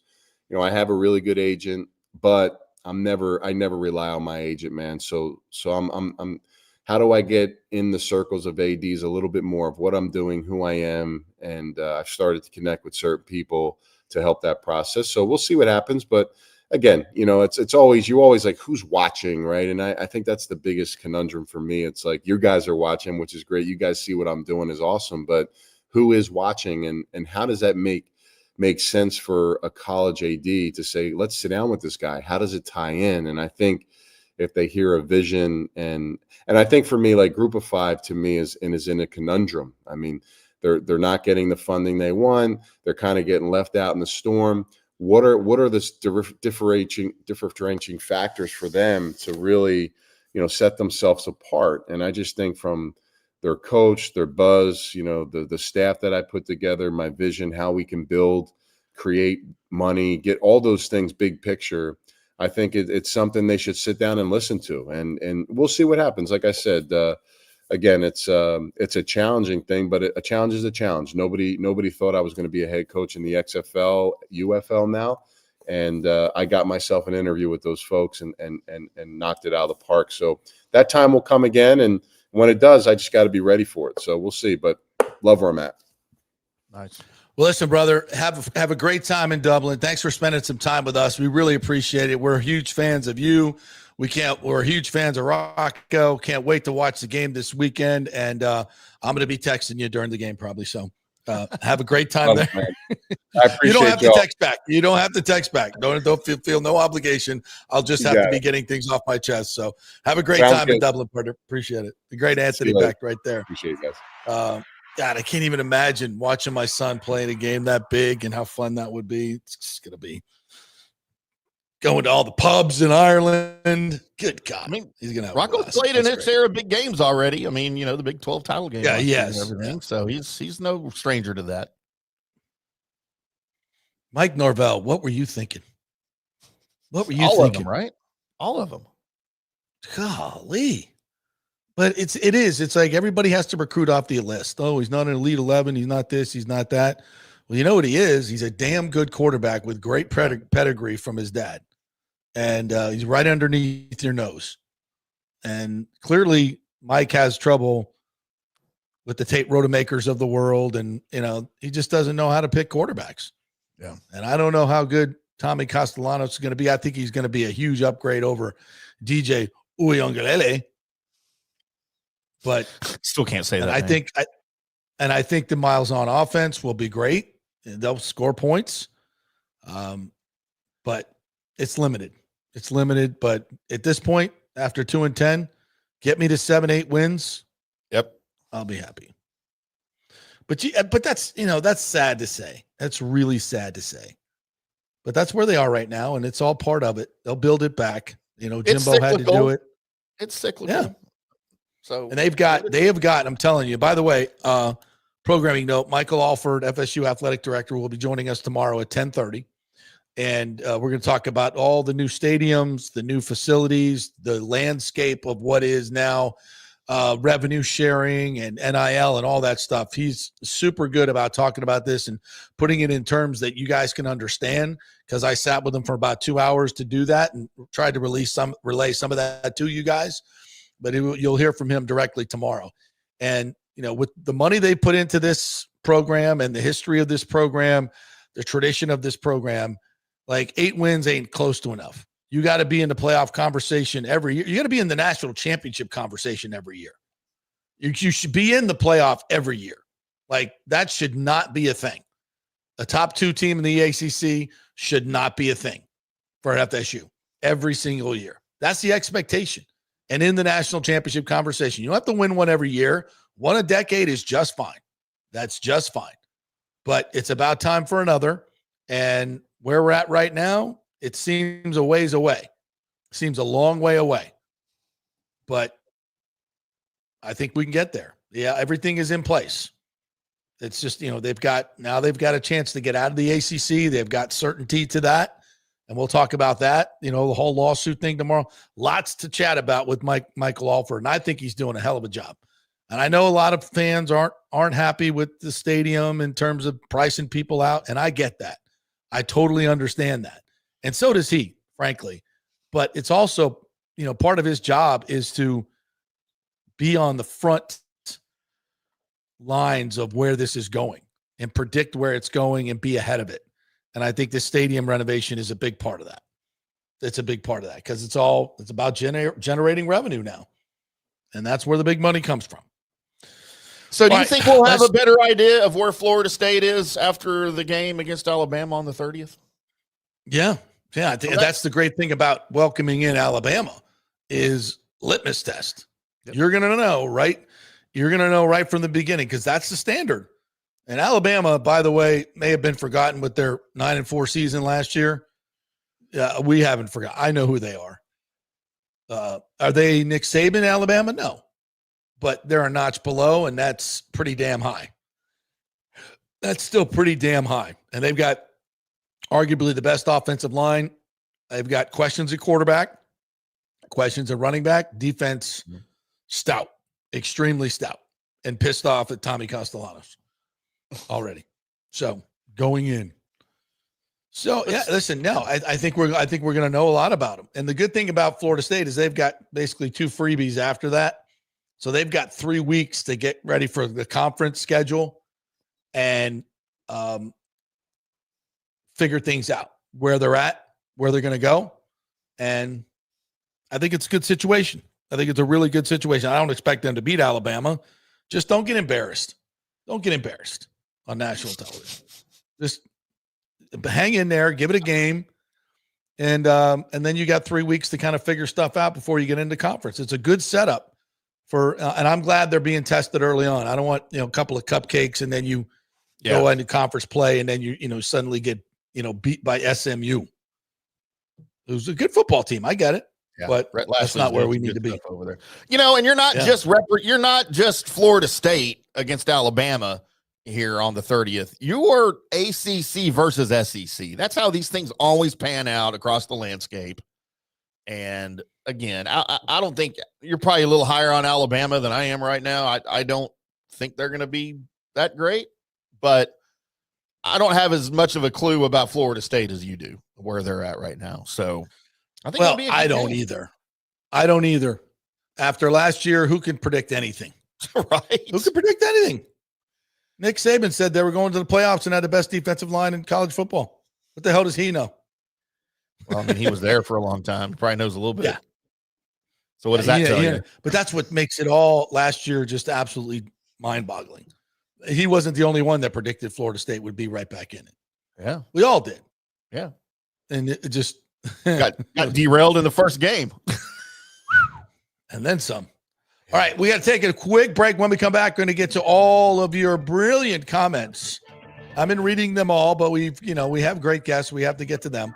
But all of your brilliant comments coming up next. We're brought to you by Third Generation Plumbing and American Standard Air Conditioning. They're a great combination. If you need a new unit and this horrible heat that we've been experiencing here, American Standard, go with the best, folks, and they are the best in terms of efficiency and reliability. They are the best unit on the market, and Third Generation Plumbing is their partner that will install it flawlessly for a great price. They get a full 1-year maintenance plan as well with your new American Standard air conditioner at Third Generation Plumbing. So go to the website, thirdgenerationplumbing.com. Call my man, John Rodriguez, and tell him JP sent you. Back in 3. JP here for Riveters, our new official sports bar and grill of the JP Peterson Show. And just like our show, no BS, no corporate chain feel, just amazing, authentic folks serving great comfort food in a casual atmosphere at unheard of prices. Riveters is located just south of Raymond James and Steinbrenner Field on Dale Mabry, walking distance to the park, so free parking, great place for pregame and postgame. Let's talk about fresh food. Nothing is frozen. Burgers, wings, prime rib, roasted fresh daily, never frozen. That makes a huge difference. The mahi, the salmon, also super fresh. All our sauces are original recipes made in-house. Our Warhawk chili and fully loaded potato soup is made fresh in-house. It's the best food anywhere, served by people who actually care. Riveters on Dale Mabry, just north of 275, just south of where the Bucs and Rays play. We'll see you there. From I do to I still do, the Golden Diamond Source is there for every special moment in your lives and mine. JP here for the Golden Diamond Source. I bought my engagement ring there, and so did my co-host Nick. Great experience. And no matter what your budget is, they will guide you from your first diamond purchase to upgrading your Golden Diamond Source diamond at 100% of its value for a bigger, better diamond. That's awesome. 100% of your diamond's value. You can't get that anywhere else. Enjoy their beautiful, relaxing bridal salon and select from the most extensive collection of diamond engagement rings, anniversary rings, and wedding bands. Julie and Steve Weintraub have always told me that they want to be your family jeweler, and that has been true for me, from special presents like birthstone pendants, tennis bracelets, even diamond studs. They have it all in one place. So if you want her to say I do or I still do, be sure to choose a diamond from the Golden Diamond Source, 3800 Olmerton Road, always online at thegoldendiamondsource.com. Although it may seem tempting to go without health care insurance, the financial risk far outweighs the gain you may experience. For example, did you know if you simply broke your leg, it could cost you nearly $7,500? Put on top of that a hospital stay, you could be looking at $10,000 to $15,000. Ensuring that you don't go uncovered is so important, as according to CNBC, high medical bills are the highest contributing factor to why Americans end up taking money out of their retirement savings, or worse, find themselves filing bankruptcy. So go to don'tgouncovered.com or call 800-669-1505. Now, depending on your income, you can get plans for zero premium. Our experts will guide you through the process effortlessly. They will shop many plans and find the one that's right for you. I called and I have full health coverage through Florida Blue for zero monthly premium. It's a free call. So why go uncovered? It's a huge risk. Go to don'tgouncovered.com or call 800-669-1505. That's 800-669-1505. JP here for the Jeeves Law Group and my man Scott Jeeves. If you're going to hire an attorney, do you want some guy looking for a quick settlement and a quick buck, or do you want an attorney with some chops? Scott is a board-certified civil trial lawyer and a certified circuit court mediator. Been practicing in the Tampa Bay area for over 30 years. He is a peer-reviewed AV preeminent-rated civil trial lawyer. They just don't hand out those classifications. He's been the lead class action counsel on many complex consumer protection cases and has handled hundreds of serious personal injury cases. He's dedicated his career to protecting injured victims and is committed to vigorously representing you. We're local, we're trusted, and we get results. Personal injury and personal attention. Call for a free case evaluation. That's 888-9-JEEVES. That's 888-9-JEEVES. The Jeeves Law Group. With this record heat in Tampa Bay, you better have your AC unit running at peak efficiency. Third Generation Plumbing installs the best American standard AC units. Our split systems offer the highest efficiency available while reducing energy bills and maximizing comfort. That's why Third Generation Plumbing trusts American standard air conditioning, built to last, made to perform. Whether it's a new install or an emergency repair, our family-owned team brings 3 generations of trusted service to your home, now with the unmatched reliability of American Standard. Plumbing or cooling, we've got Tampa covered. Call Third Generation Plumbing today, 813-961-8024, or go to thirdgenerationplumbing.com. And we also do AC. Let's go. Right now, back to the show on FanStream Sports.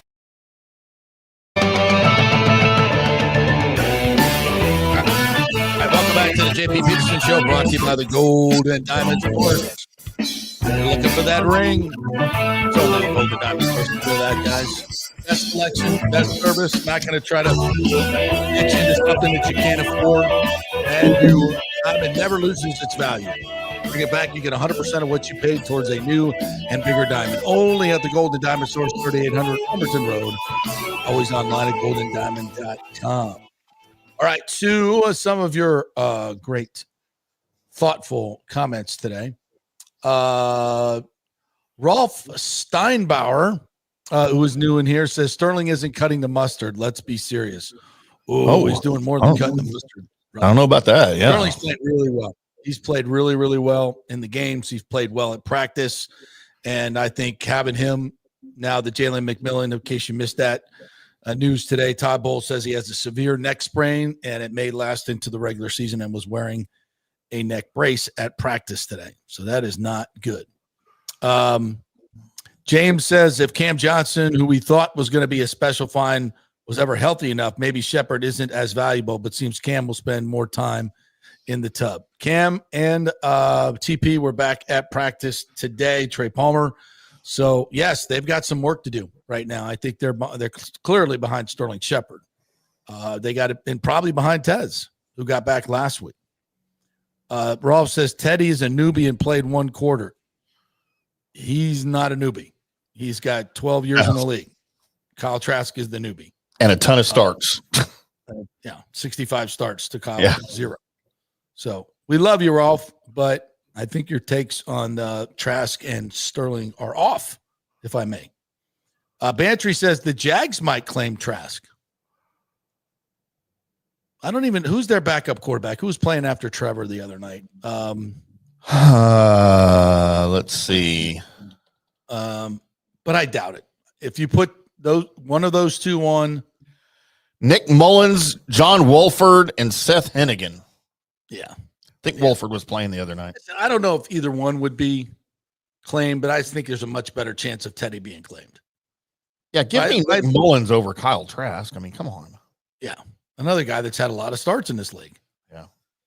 And that's the thing with a backup quarterback, guys, is that the best thing they can do is have experience starting games. And Kyle doesn't have that. So he might be really good when he finally gets in the game, but there's no evidence to suggest that because he's never done it. And what we've seen running with the ones in practice hasn't been great. Sergio Biltra says Morrison's still not practicing either. Is he injury prone, this second round pick? At this point, we're not going to say that. He needs a history of injuries for that, but he's had the hip issues in college that were genetic and fixed. So to be determined. Rolf says the fact Bowles started Bridgewater after the performance Trask had in game 1, mildly offensive. Well, I think that just goes to show you what I was telling you when I saw Trask in practice with the ones when Baker was out. It wasn't good enough. And that's why they went and got Teddy. That's why they went and got him. I mean, they wanted Trask to win the job. They wanted Trask to show him stuff. They gave him every opportunity. He didn't answer the bell. Next up, if we can get this one up here. James says it's amazing how ESPN Get Up, all they talk about is Shador and Caleb and how great they look as second versus second and third team DBs. Yeah, I get it. they're always going to talk about what research says moves the needle nationally. Shador and Caleb move the needle nationally. So that's what they're going to, and they're going to not stop talking about it. That's what these national shows do, which is why you shouldn't watch them. You should watch us. But I know you can watch both, James. That's what you're doing. But I appreciate you jumping into it. Hey, at least we know the difference between Barry Sanders and Shador Sanders on this show. Did somebody make that mistake? Oh, have you not seen this? No. The chick for ESPN, it was on First Take. The black girl that's on there, I can't remember, McNutt, I think is her last name. She's like a basketball analyst or whatever, but she was on First Take with Stephen A. Smith, and they had this, I guess he's an internet guy, influencer or whatever, and they had him on. He's wearing a Barry Sanders Lions number 20 jersey, but he's got it on backwards, so it says Sanders across his chest rather than on the back, right? So as soon as they come out of break, she goes, she introduces them, and she goes, now look, let's just get right to it. The jersey, that's a shout out to Shador Sanders. It's amazing. And he goes, what? No, it's Barry. Oh my Lord. This is all on the air, dude. The clips are out there on social media. I can't believe you have not seen this. No. And he goes, no, it gives, again, it's an ESPN thing. People being asked to do things that they're not good. I don't always necessarily blame her because she's a basketball, but if you're in sports talk business and you're on TV, shouldn't you know the difference between Barry Sanders and Shador Sanders? Yeah. Yeah. Like, you should know he plays for the Browns. You should know that he wears number 12. And you should know that Barry Sanders was Detroit number 20. Even if you weren't alive when he played, you should still know that, right? So, yeah. Oh, it was bad. I can't believe you haven't seen this.